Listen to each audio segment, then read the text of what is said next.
pela ausência da secretária de administração, numa reunião que ela havia marcado conosco hoje, às 9 horas da manhã na SEAD.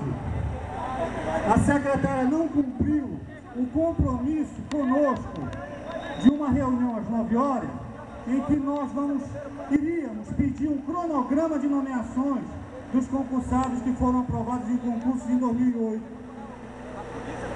Ela está aqui, ela veio para cá, veio conversar com vocês, e eles estão esperando apenas que vocês cedam as propostas de vocês. Esse governo não é confiável quando negocia. Nós sabemos disso. Nós temos visto o quanto o governo do Estado não cumpre com o que promete. E nós queremos, pessoal, dizer para vocês, como concursado, servidor público efetivo do Estado, que negocia os nossos direitos há 4 anos nesse Estado, já com 2 governos, que vocês têm que persistir firmes na proposta de vocês. Não abram mão dos direitos de vocês. Direito é direito.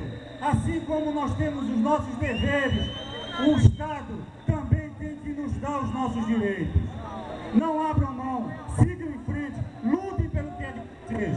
A Associação dos Concursados do Pará, mais uma vez eu digo, apoia essa luta e assina embaixo tudo aquilo que a maioria de vocês decidirem. Viva a luta dos policiais militares!